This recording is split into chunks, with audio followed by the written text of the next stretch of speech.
né? Tá aí. Bem-vindo, Herói. Fala pessoal, como é que vocês estão aí? Bom dia, Daniel. Bom dia, cara. Queremos te ouvir. Boa apresentação. Valeu, pessoal. Bem-vindo aí, legal voltar de novo aí no DevOps Hero. Vamos fazer mais um bate-papo aí sobre Kubernetes, trazer algumas dicas do dia a dia. A palestra de hoje, né? Kubernetes, arroz e feijão, mas por que arroz e feijão, né?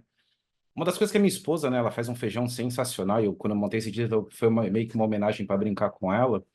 Porque ela sempre fala muito assim, você tem que saber fazer as coisas básicas bem feitas, né?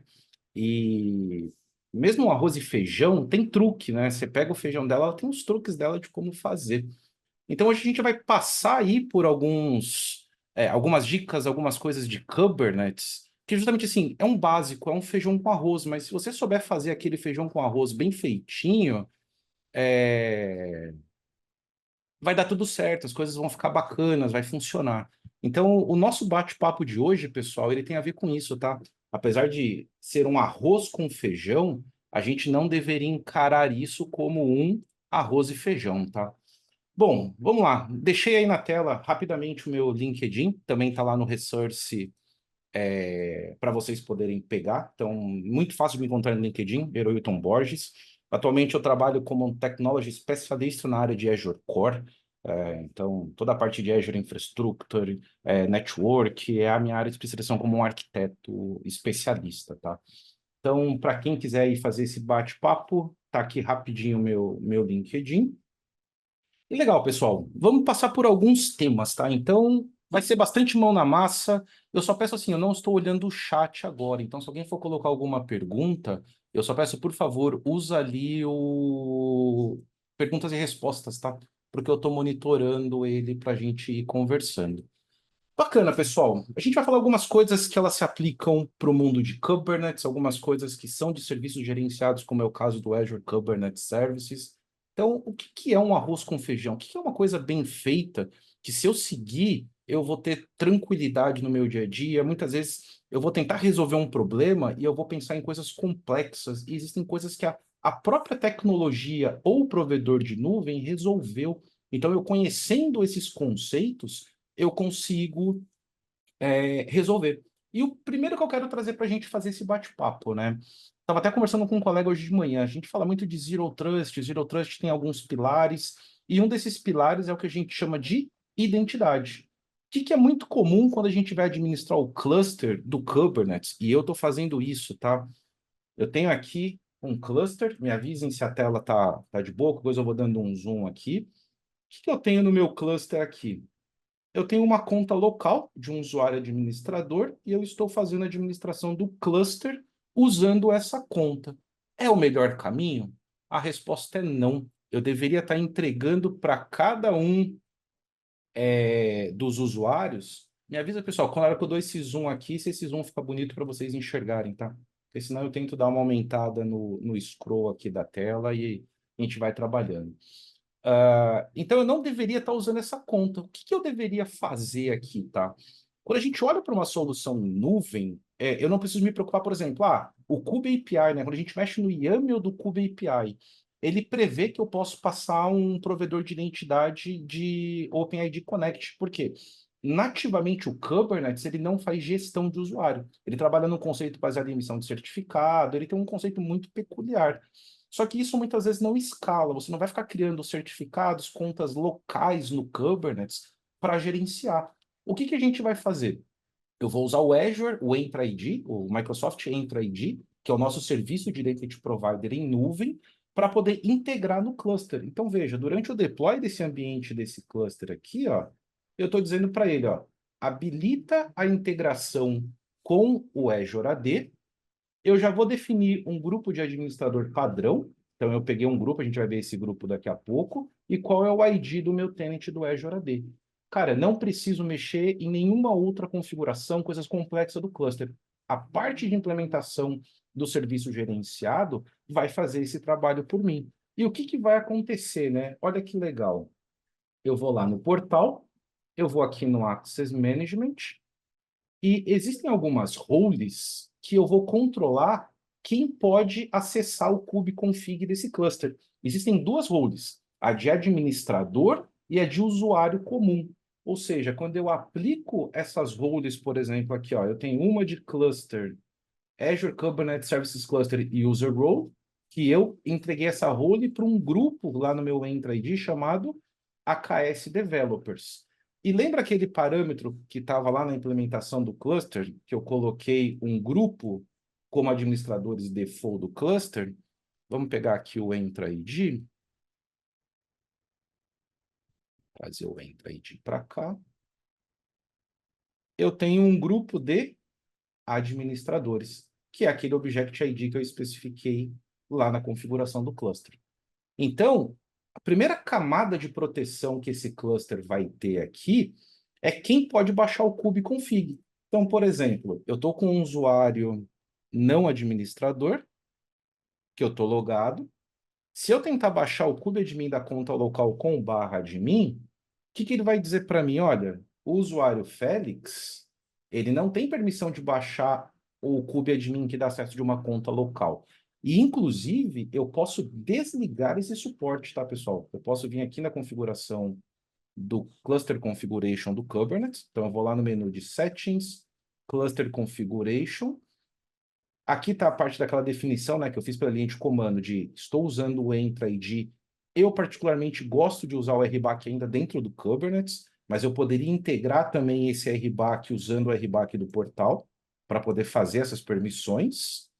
Aqui embaixo, eu especifiquei o grupo que vai ser administrador padrão, e olha essa opção aqui embaixo que interessante.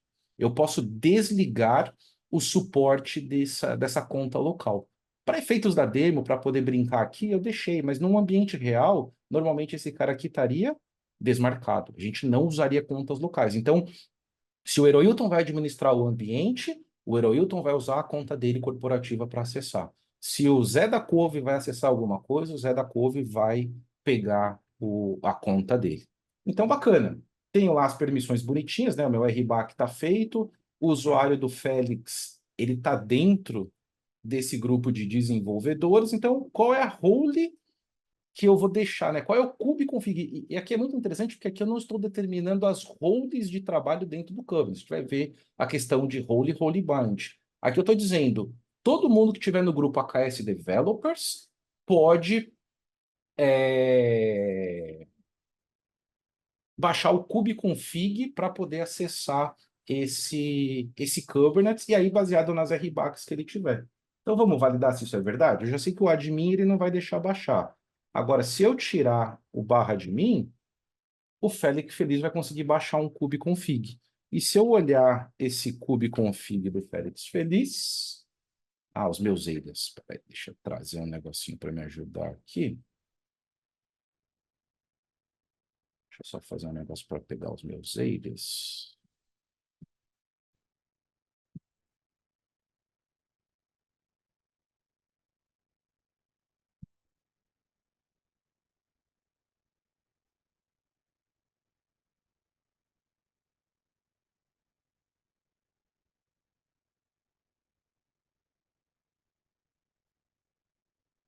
Bacana, tá? Config view.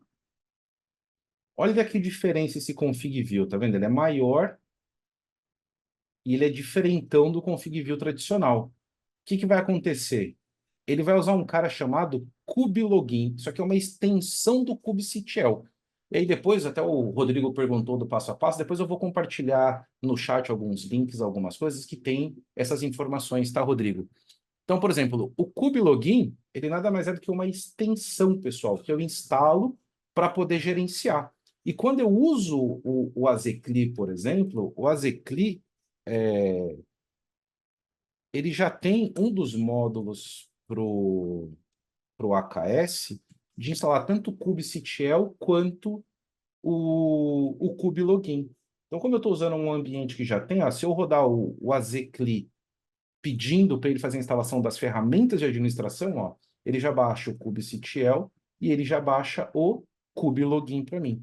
Então, o que eu preciso fazer para começar o meu processo de login? Baixei o kubeconfig e eu preciso chegar no cluster agora. É só você dar qualquer comando.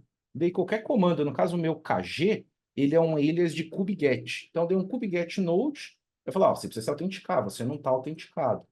Eu vou autenticar aqui numa tela que eu tenho já as credenciais. Eu vou autenticar com o usuário do Félix que eu estou utilizando. Bacana, ele já vai fazer a autenticação aqui para mim. Bacana, ó. E agora, o que que aconteceu? Estou autenticado e agora eu estou tendo um erro do Kubernetes, dizendo, olha, o usuário Félix, ele não pode listar recursos no escopo do cluster. Por que que ele não pode listar? Porque eu não fiz permissionamento para esse usuário dentro do Kubernetes. Até esse momento, pessoal, a gente só está trabalhando a integração com o Entra ID. Então, veja o que que eu fiz. Eu tenho agora um kubeconfig que está usando as minhas credenciais do Entra ID. Vamos pegar aqui o kubeconfig view. Ele está usando as minhas credenciais de usuário do Entra ID. E eu agora só preciso ter permissões dentro do cluster, por exemplo. Eu não consigo ver nó. Será que eu consigo ver pod no namespace default? Ó, também não tenho permissionamento para isso. Então, bacana. Agora eu vou resolver o outro lado, né? Dentro do ambiente do Kubernetes, eu tenho algumas roles que eu já criei. Que eu criei uma role de developer e eu criei uma role de grupo. O que que essas roles fazem, tá? Eu deixei aqui já na cola. Eu estou dando permissionamento para essas roles de, por exemplo, usar getList, objeto pod, no namespace default. E o group developer pode fazer getList em objeto de services. Então, olha que legal. Eu já criei as duas roles que eu quero garantir para o meu time de desenvolvimento. E agora eu vou fazer o quê? Eu vou fazer o role bind. E aqui tem um truque de quando a gente trabalha com o Azure AD, tá? O Entra ID, o Microsoft Entra ID. No caso da regra de developer, que eu vou colocar a role developer, que é o que dá o get aqui em cima nos pods, eu estou especificando o usuário direto do Félix. Então, bacana. Sempre quando eu for especificar usuário, eu vou passar um nome. Aqui no grupo, que eu vai dar a permissão de serviço, eu vou passar o Object ID do grupo. Então, é aqui que está a pegadinha. Então, quando a gente olha lá no Entra, todo grupo ele tem um Object ID. É só eu copiar o número do grupo, o ID do grupo e usar dentro da minha role. Então vamos ver se isso vai funcionar. Que medo naquelas demos ao vivo. Então, eu vou criar a primeira, que eu vou garantir pro usuário do Félix get nos pods. Então, ó, a role está criada. Agora vamos lá. Get pod, ó, bacana. Consigo listar os pods, mas não consigo listar os services. Eu ainda estou bloqueado e eu sou membro do grupo.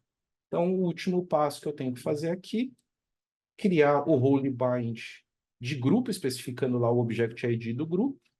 E agora o usuário Félix consegue listar os grupos, os serviços que estão dentro do namespace default. E ele continua sem acesso a outros escopos, por exemplo, como listar Node, listar um secret e coisas do tipo. Legal, pessoal. Então, isso aqui é um arroz com feijão. Todo cluster que a gente vai subir, que a gente vai configurar, a camada de identidade, ela tem que ser um dos primeiros passos de planejamento de vocês. Gestão de acesso, vou controlar no portal lá do Azure quem pode baixar os kubeconfig. E dentro do Kubernetes, eu vou trabalhar a estrutura de role e role bind. Aí é o nosso dia a dia. E vou desligar a funcionalidade de baixar conta local. Então, esse é um arroz com feijão que a gente fala aí para o serviço de identidade. Bacana, pessoal? Pergunta, dúvida? Aqui, pelo menos no Question Answers, não tem nada. Tranquilo o tema? Acho que o tema de identidade, ele no AKS fica bem fácil, porque eu não tenho complexidade de implementação. Basta rodar isso na instalação do AKS, do cluster, e depois é só utilizar. Legal, pessoal. Vamos seguir aqui para os nossos próximos temas, porque a gente tem bastante coisa para falar. Bom, legal. Então, falamos do Entra ID para a parte de integração de identidade. Agora, vamos falar de um outro arroz com feijão, que sempre quando a gente vai conversar com times de segurança, esses times vão fazer aquela seguinte pergunta, né? Pô, eu preciso não usar connection string, segredos dentro da minha aplicação. Aí a gente fala assim, pô, bacana, vamos usar um secret. Ah, mas o secret ele fica exposto no cluster, fica no etcd, tem que criptografar. Aí você fala, caraca, olha o trabalho que eu vou ter de criptografia Existe alguma outra forma de eu gerenciar secrets dentro do meu ambiente? E a resposta é sim. Ele chama, é um CSI Driver, né, que a gente instala no AKS para integrar o Azure Key Vault. Então a gente vai usar esse amigão aqui, ó. CSI Driver do Secret Store para implementar integração com o Key Vault. Então, o que eu vou poder brincar com o Key Vault? Vamos lá no portal do Azure. Deixa eu pegar aqui o portal. O portal está aqui. Bacana, fechar esse LinkedIn. Eu tenho um Key Vault. Eu tenho alguns secrets criados aqui dentro do Key Vault. Então, qual que é a ideia, né? Se eu criar um secret com os comandos padrões, e aí vamos pegar um secret aqui de exemplo. Eu deixei uma linha prontinha aqui para a gente brincar, ó. Com esse secret aqui, eu estou gerando só o objeto, tá? Não estou criando.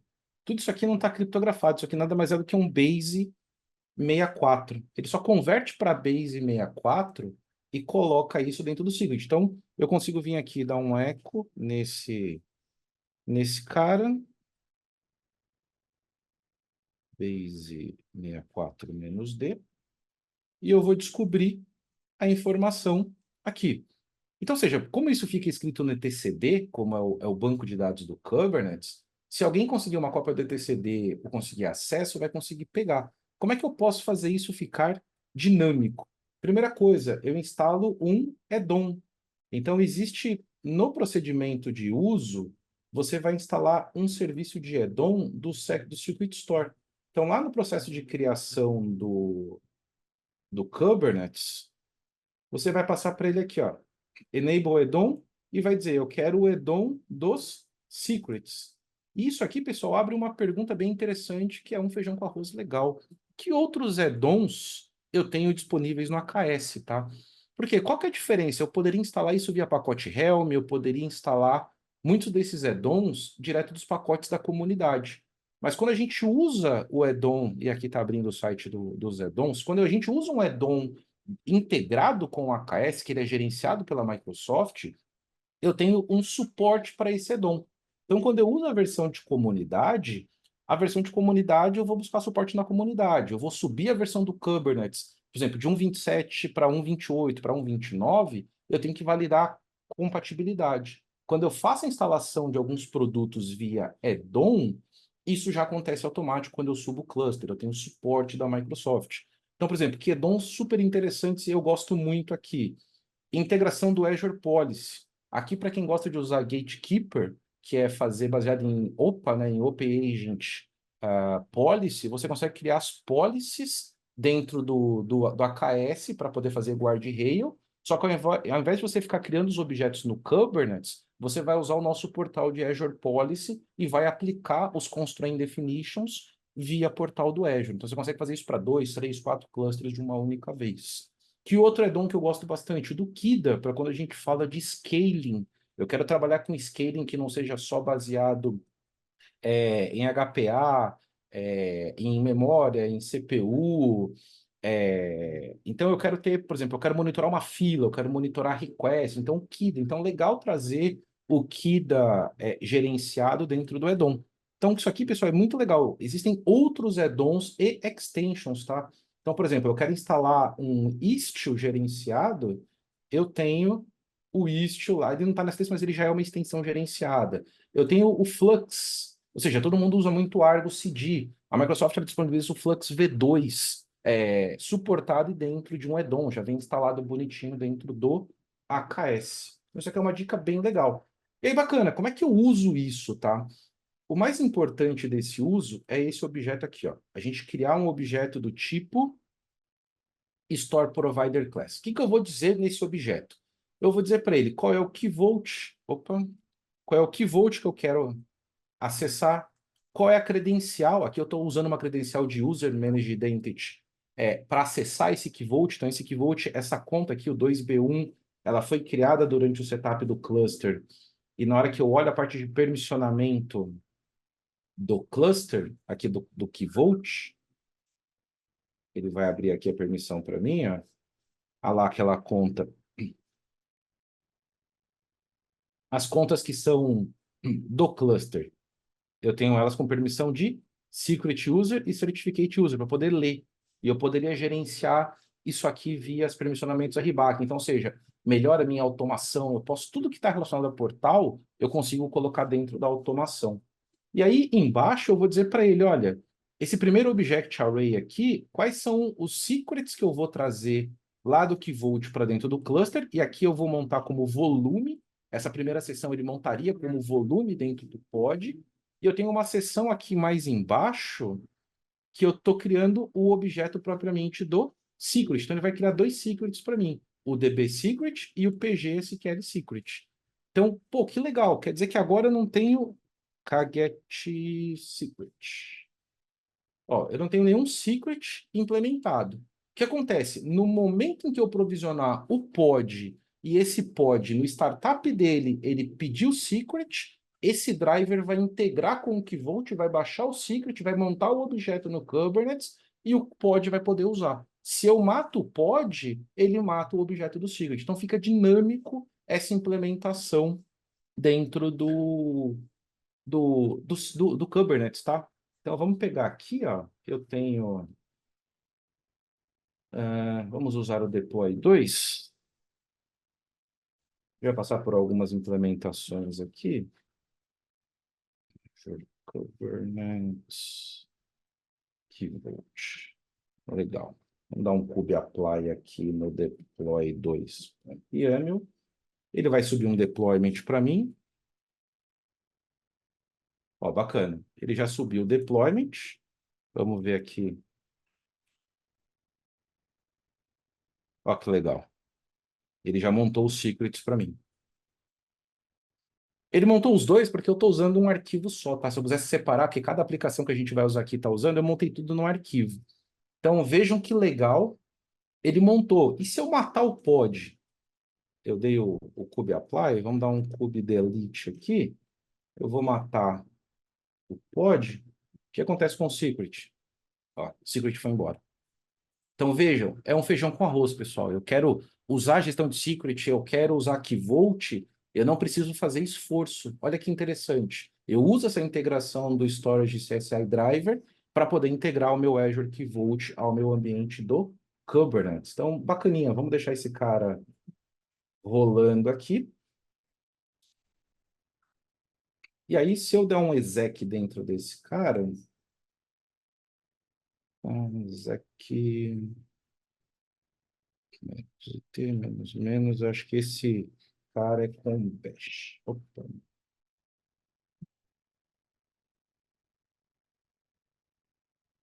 Bacana. Então, se eu olhar as variáveis de ambiente, elas vão estar aqui dentro. No caso, ele está usando a DB user. Esse cara aqui. Eu deveria filtrar, né? Governance.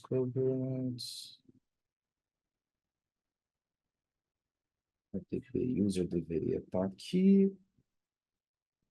Ou se eu não montei, acho que eu usei outro depois. Vamos ver no disco. Tá lá, Secret Store, que eu montei dentro desse driver, e tá lá todas as variáveis que eu montei de disco. Então, eu poderia olhar a DB pass, por exemplo, e tá aqui, ó, a senha, my password root.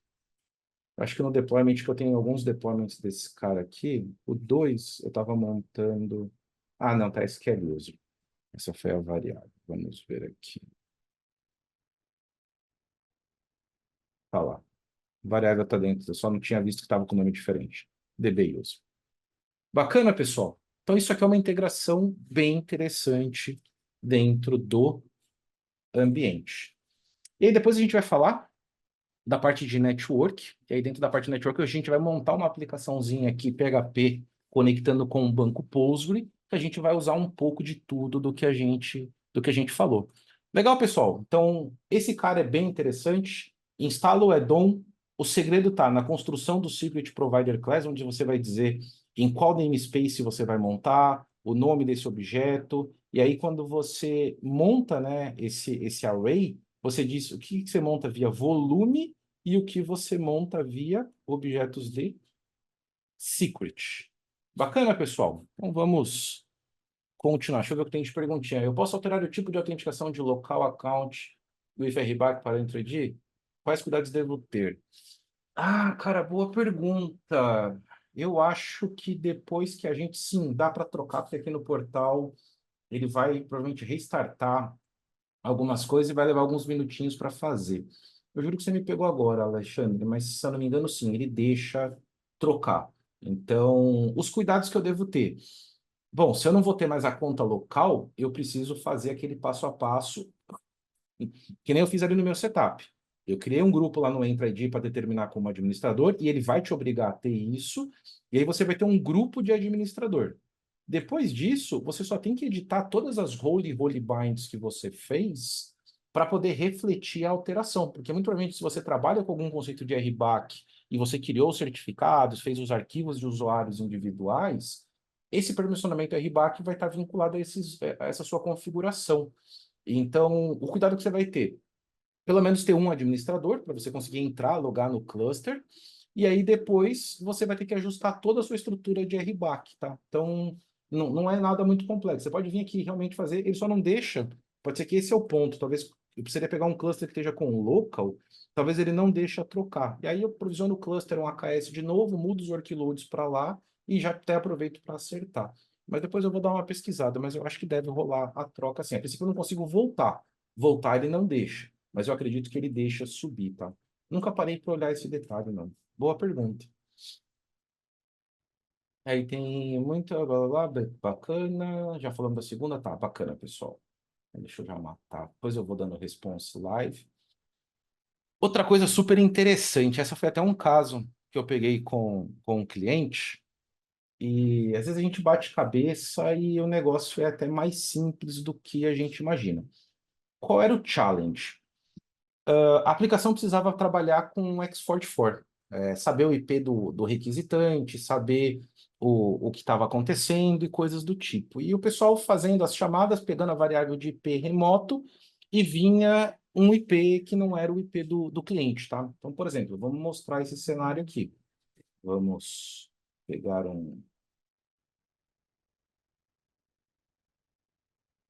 uma aplicaçãozinha que eu já deixei no jeito aqui.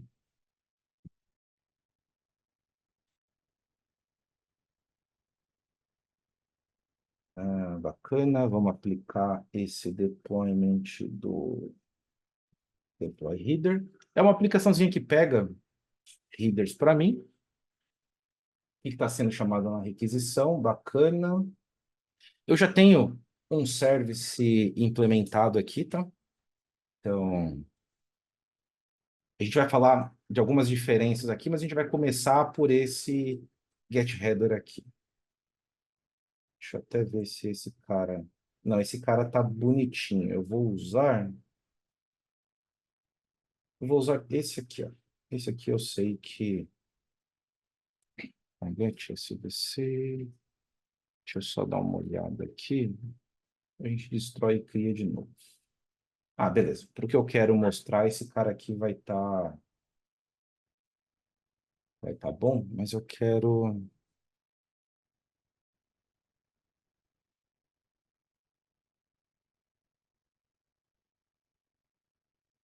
Boa, boa, boa. Legal. Vamos fazer um negócio. Vamos gerar o problema para a gente ver o problema. Eu vou comentar essa linha aqui. Ah,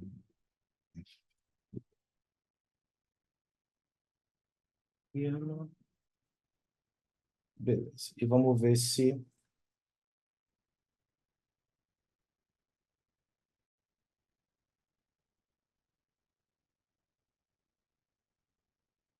né? Vamos aqui. Bacana. Problema acontecendo. Então, o que essa minha aplicação ela faz? Ela pega a requisição que está vindo. Então, ela me deu o nome do pod, ela me deu o IP do pod, é o 122, Só que ela está me dizendo que os IPs remotos de quem está acessando é o IP 10.151.4. Esse não é o meu IP. Se eu olhar aqui no ifconfig.me, o meu IP é um IPv6 e se eu fizer uma linha de comando, ele acaba pegando aqui um ifconfig.me, ó, 189.33, esse é o IP que eu estou saindo para a internet. Então, o que está acontecendo, né? Se eu der uma olhada aqui nos meus nós e ver os IPs, 10.150, é o IP do nó. Então, o que está acontecendo? Na hora que eu estou chamando, fazendo uma requisição externa, e eu estou pedindo quem é o IP remoto é o IP do Node. Por que isso acontece, pessoal? Eu não preciso de nenhum milagre, está na documentação do Kubernetes. Quando a gente estuda como o Kubernetes ele faz a parte de proxy dentro do ambiente, o que acontece? Eu estou usando um CNI de networking que faz overlay. Então, a rede do Kubernetes, dos pods, é diferente da minha rede física. Então, o que está acontecendo entre o worker, o nó, e o pod? Um NAT. Então, o IP que eu estou vendo ali é o IP do NAT do nó. Como é que eu resolvo isso, né? Então, dentro da gestão de virtual IP do Kubernetes, existem essas duas seções aqui, ó. External Traffic Policy e a Internal Traffic Policy. O que eu faço para poder mudar esse comportamento? Vocês já até viram que eu comentei no arquivo. O padrão é o valor cluster, ou seja, o cluster vai fazer o NAT. Então, na hora de eu provisionar os meus services, eu tenho que dizer para ele, olha, External Traffic Policy do tipo local, e ele vai mudar esse comportamento da minha aplicação. Então, vamos reaplicar os services. Opa, vou deletar ele e recriar, para ele vir com. Ele não entendeu a diferença, então tá bom, a gente deleta aí. Vai mudar o IP público. Eu não queria esse detalhe do mal, mas tudo bem. Deixa ele rodando aí, daqui a pouco a gente atualiza. Então eu tenho um primeiro comportamento. O external é. Ah, boa. Sempre esqueço de fazer o famoso Ctrl S. Deletei o serviço de besteira. Valeu, Marcelo. Não estava salvo o arquivo. Mas boa. Ele vai. A gente bota para criar de novo aqui. E já zóia, porque vai mudar o IP e a gente acerta o IP. Então, a gente viu que tem duas policies. O external cuida desse NAT. E qual que é o papel do internal? Essa é muito legal, porque muitas vezes a gente faz o quê? Cria o cluster com availability zone, distribui os nós em diferentes regiões, faz afinidade. Ah, porque eu tenho um pod de banco ou um pod de uma aplicação que precisa ficar perto do outro pod, e aí eu quero que a comunicação... Por exemplo, imagina que o pod A vai chamar o pod B. Eu não quero que ele cruze o cluster, eu quero que ele faça no nó que está no próprio... No pod que está no próprio nó com ele. Então, quando a gente cria um serviço do tipo internal traffic, até criei um outro serviço que eu não consigo misturar, eu fiz um RED 2, o que eu estou dizendo para ele? Que se um pod consumir esse serviço, obrigatoriamente ele vai mandar o pacote para um pod que está no mesmo nó que ele. E se não existir, ele vai dar falha de comunicação. Então, isso aqui é bem interessante para brincar. Eu consigo, tendo os pods devidamente distribuídos, fazendo lá minha distribuição por zona, fazendo as afinidades, anti-afinidades, usando essa configuração nos services, eu posso dizer para ele, mande a requisição para o pod no mesmo nó, para evitar esse cruzamento de rede e melhorar a minha performance de comunicação. Então, vamos ver, ó, o nosso externo já voltou. Vamos pegar esse P aqui. Vamos colocar aqui, né?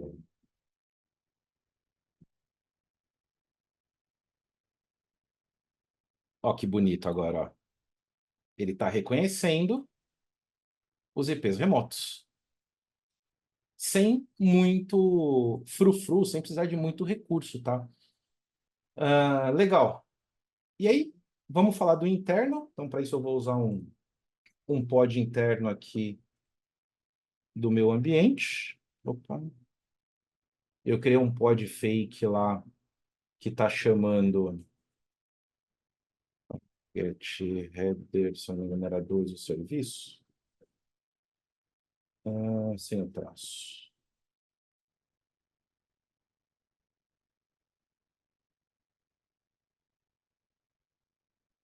Bacana. O que é interessante aqui, tá? Eu estou num pod, então, por exemplo, meu IP,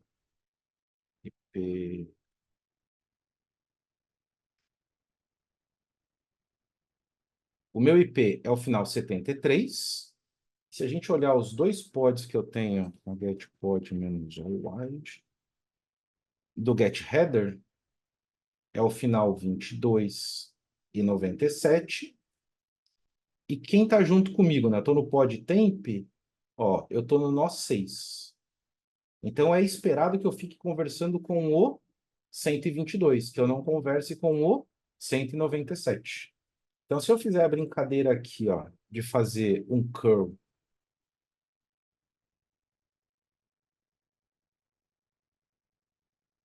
no get header, eu vou ver que eu vou ficar brincando nisso aqui, vai ficar o parzinho, 73 com 122. Ó, quantas vezes eu chamar, isso vai acontecer.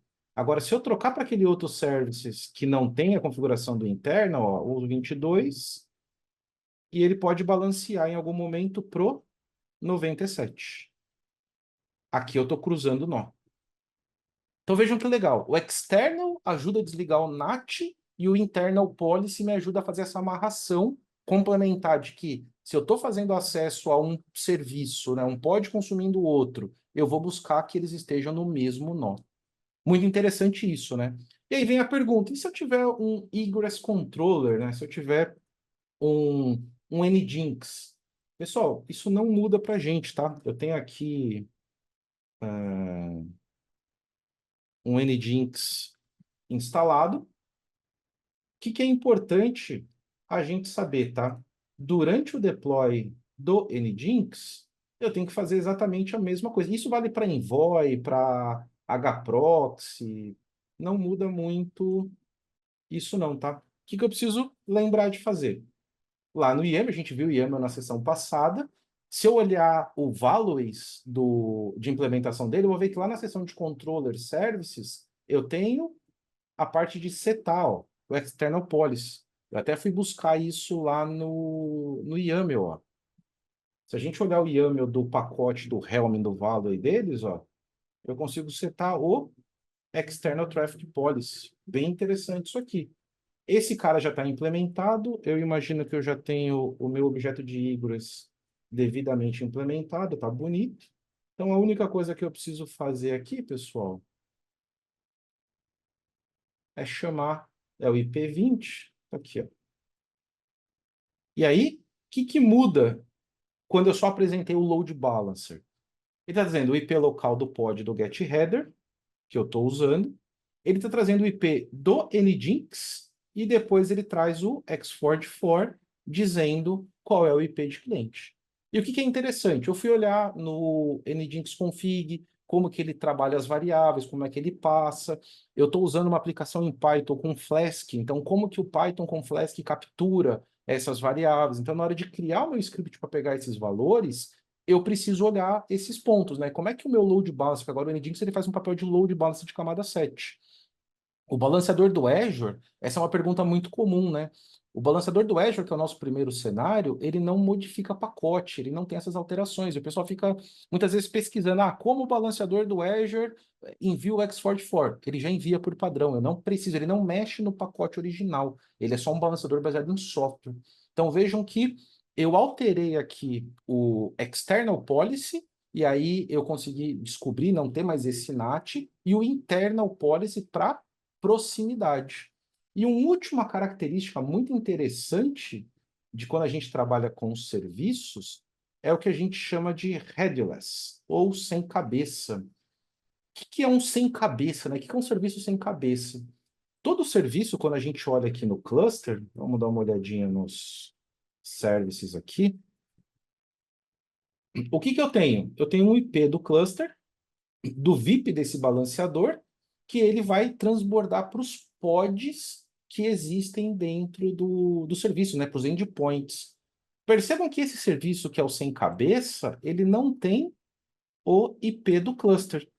Então, como é que eu chego, né? O que que é um headless? O headless, ele simplesmente faz um bypass. Vamos lá naquele nosso pod de trabalho aqui, ó. Deixa eu deixar um NS Lookup pronto, se não tiver... Ó, eu tenho um serviço de um banco de dados Postgre, que eu criei também, e esse serviço ele está do tipo headless. Qual que é a diferença dele, né? Ele retorna o IP do pod direto. Ele não vai rodar e retornar o IP do serviço. Então, você tira uma camada de balanceador na comunicação. Então, normalmente, quando você tem uma aplicação stateful, um STS, você vai ser muito interessante na hora de implementar você usar um headless. Vamos pegar aqui o nosso que está no default. Vamos ver a diferença do retorno aqui, ó, do get header, acho que é headless. Não, tem que lembrar os nomes. Ah, é só head. Eu mesmo crio os nomes, eu mesmo esqueço. Faz parte, é a idade, pessoal. Ó, que bacana. Eu tenho dois pods, não tenho? Ó, ele retornou para mim o endereço dos dois pods. Então, eu vou me conectar direto com um desses pods. E se eu olhar os outros dois serviços que não tem o headless habilitado, ele sempre retorna um VIP do balanceador. E para isso acontecer, lá no meu serviço, a única coisa que eu preciso fazer é colocar cluster IP igual a none. Olha que bacana. Então, com isso, eu consigo fazer o que a gente chama de um service headless. Ou seja, eu vou bater direto no pod, não vou passar por essa pequena camada de balanceamento que o Kubernetes monta na sua estrutura de service. Então, isso melhora a performance, conexão, tem vários pontinhos legais quando você olha em vários artigos na internet. O headless, muitas vezes pouco conhecido, mas muito interessante. Bacana, pessoal. Se quiserem, vão jogando mais perguntas. Acho que vocês estão fazendo pergunta porque eu estou explicando direitinho. Parece que o negócio está indo bem aí. Legal? Então vamos ver uma app usando esses conceitos aí. Eu montei uma aqui, ó. É um PHPzinho simples. Eu tenho um banco Postgre, que eu tenho... Opa, desconectei do banco. Deixa eu reconectar no banco. Eu deixei as minhas colinhas aqui todas prontas. Bacana, estou no banco. Então, tenho lá os meus databases, tenho as minhas tabelas, né? É uma aplicaçãozinha de order, né? De tabelas de usuário, assim, de pedidos. E eu tenho uma aplicaçãozinha rodando, ainda não botei no ar, ela vai se conectar com esse banco, tá? Então, o que que eu fiz? Eu montei ela puxando variáveis de ambiente, então eu vou trazer isso de um secret, e aonde que eu estou montando esse secret? Lá na minha integração com o storage, com o Key Vault. Então, quando eu botar essa aplicação no ar, com relação à questão de segurança aqui, bater direto não é o ponto, porque a gente está falando de um stateful, tá? Se a gente for querer ter questão de... Os services por si só, Gerson, ele não está garantindo segurança, porque se eu tenho permissão numa netpol ou no meu... se eu estou usando algum service mesh, se eu posso chamar aquele service, quer dizer que eu estou só tendo um ponto de contato para falar com todos os pods. Só que quando a gente usa uma solução de stateful, que é diferente de uma stateless, nesse trabalho normal, às vezes é interessante que eu me conecte direto, no caso de um banco de dados. Eu não preciso ficar fazendo balanceamento para conectar direto no banco. Então, aqui, o sem cabeça, né, o headless, ele me ajuda nesse sentido, tá? E aí, se eu não quero outras aplicações conectando no banco, eu vou trabalhar com netpol. O services, ele não vai trazer essa camada de segurança que a gente precisa. Aí eu clico no netpol e vou dizer, tais pods na porta do Postgre podem chamar esse pod do Postgre, tá? Bacana, vamos botar esse cara aqui no ar. Então vamos lá para pastinha de code, PHP. Opa, 3.0 não funciona. Tá aqui. KF deploy YAML. Ó, o podzinho do PHP subiu, tá bonitão. Ó, já até voltou a página aqui, ó. Coloquei um PHP Info para bater aqui. E aí, quando eu chamo a página inicial, eu estou o quê? Fazendo a leitura do banco de dados. Estou conectado lá no banco 072. Vamos validar. Então, se a gente olhar get pod -wide -n database, olha lá, 072 é o IP do meu pod. Então, ou seja, aqui, pessoal, eu integrei as nossas duas brincadeiras. Eu gerenciei as variáveis usando a minha integração com o KeyVault, ou seja, não estou mantendo esse secret, esse objeto de secret local no cluster, e o serviço, né, que eu me conecto, né, se a gente olhar o valor desse hostname lá, a gente pegar lá no... Vamos dar um exec nesse pod do PHP aqui, ó. Exec, você, menos, env.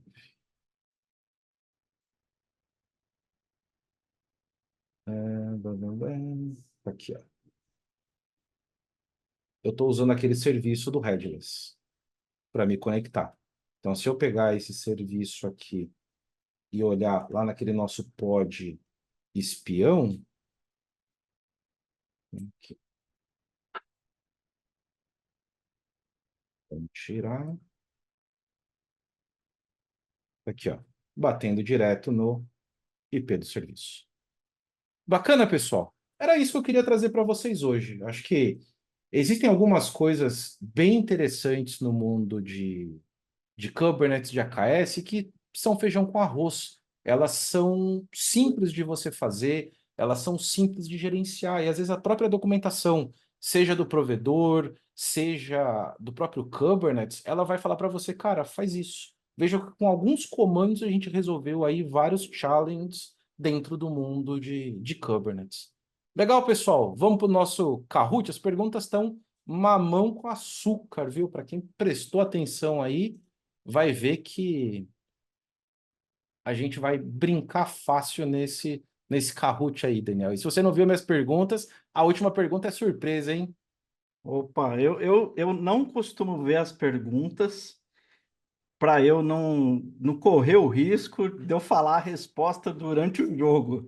Vai que eu deixo passar aí uma pergunta. Boa. Eu E aí, fico. pessoal, vou responder só a pergunta do Gerson. Depois eu vou colocar esses códigos, eu vou colocar no meu Gitzinho e eu vou fazer um post marcando o DevOps e o meu perfil lá no LinkedIn. Aí eu posto lá no meu LinkedIn. Hoje eu tenho uma viagem, mas amanhã chegando eu já faço esse post com esses códigos bonitinho e faço um Git para vocês, tá?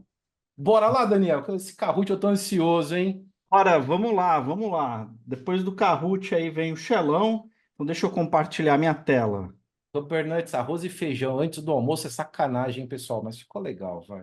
Minha Eu, esposa gostou eu do falei nome. depois da sua live é que você não estava olhando o chat, mas eu sei que você gosta muito e eu sei o tamanho da pratada, hein, herói? Pô, isso aí é bonito também, viu? O médico tá até brigando comigo por causa disso. Eu preciso maneirar no tamanho do pratinho. Mas não tem jeito, cara. Arroz, feijão, aquele Arroz e bifinho. feijão é bom. E o Ah, segredo da minha esposa, pessoal, ela cozinha o feijão com molho de tomate, tá? Muitas pessoas perguntaram qual é o segredo do feijão da sua esposa. Ela usa molho de tomate na hora de cozinhar, fica top, velho. olha, vou testar essa fórmula aqui em E casa. molho Heinz, fica a dica, não é propaganda, mas o molho Heinz fica melhor ainda. Tá vendo? Show. Cultura, Kubernetes e culinária, pessoal. Tudo num evento só. Herói, você cozinha? Sim, não tão bem quanto ela, mas faço arroz, o feijão, frito o ovo, bife, corta a cebola e lava a louça. Então, ó, eu tenho uma ideia aí já faz bastante tempo, mas eu ainda não pude fazer ela valer. Mas a gente podia fazer aí um DevOps na cozinha, né, cara? Pô, topo. Aí a gente vai, se junta aí, põe uma câmera, faz uma live, fala de DevOps, você faz Cozinha. esse feijão aí. Pô, top, topo. Super 10. Vai ser legal, hein? Vai ser legal. Vamos lá, E bora, aí, galera. Bora Kahoot, lá pro Kahoot, hein, pessoal? Tá mamão com açúcar. Eu não fui. mamão com açúcar, hein? Vamos ver. Aí, ó, Alexandre Rigo faz o feijão aqui, vai páprica defumada. Boa, fica gostoso. Meio-dia. Já Tá tá chegando a hora dando. do almoço. E daqui eu vou para os meus trabalhos culinários, né? Tem que cortar a salada, tem que botar o almoço em dia daqui a pouco já. Isso aí. Bora, vamos dar aí mais 30 segundos pra galera entrar. Não se esqueçam, hein? Deixem a live ligada aí na hora do almoço para vocês voltando aí. O DJ Xelão às 13 horas entrega a sala Diego da Harness. Bora lá? Deu tempo já? Valendo o carro do Herói Borges. Vamos ver.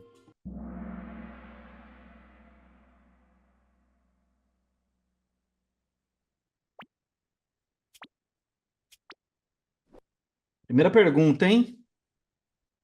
Quando o Service Head LES é criado, qual é o IP retornado para o IP o cliente que o consultou? Acabamos de falar, hein, pessoal?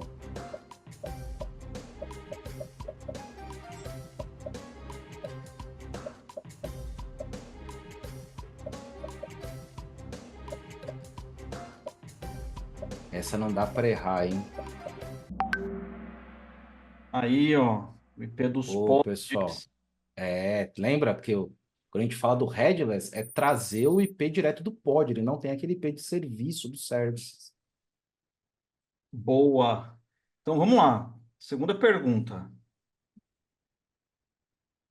Como se chama a solução de identidade que o serviço do AKS pode ser integrado para agenciar usuários? Pô, essa foi nosso primeiro bate-papo, hein? Como é que Foi. é o nome do serviço do Azure que usa no 365, usa para várias coisas para gerenciar a identidade, hein? Essa tá bem facinho.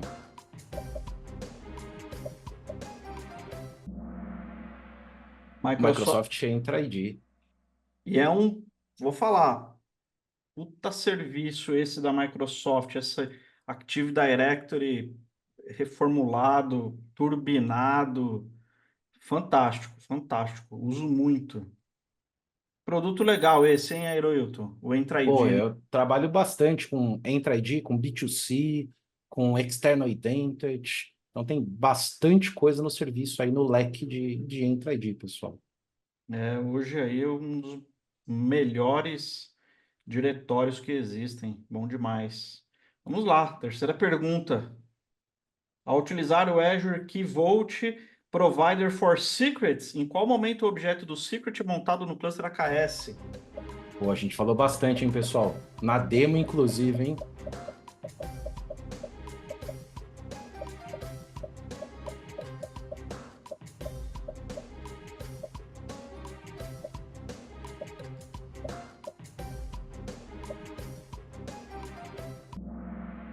No Boa, startup do pod. Lembra, pessoal, quando a gente bota start o pod, é que efetivamente ele vai lá no Key Vault e baixa e monta o objeto do secret no cluster. Então, é no momento de startup do pod. Se eu matar o pod, matar o deployment, mata essa integração e o secret é removido. boa. Então, o Inteligente Cegonha está aí na primeira colocação, seguido aí pelo Concentrado Iguana, o Deslumbrado Guaxinim, o Amarelo Coelho e o Valente Lhama. Vamos lá, hein? Tem chão ainda, hein? Quarta pergunta. Qual o nome da diretiva de rede utilizada no Object Service do que permite receber o IP de origem do request? Pô, pessoal, essa tá, ó. Tem uma pegadinha. Eu falei do valor, todo mundo vai lembrar do nome, mas tem que ser o nome com o valor, hein?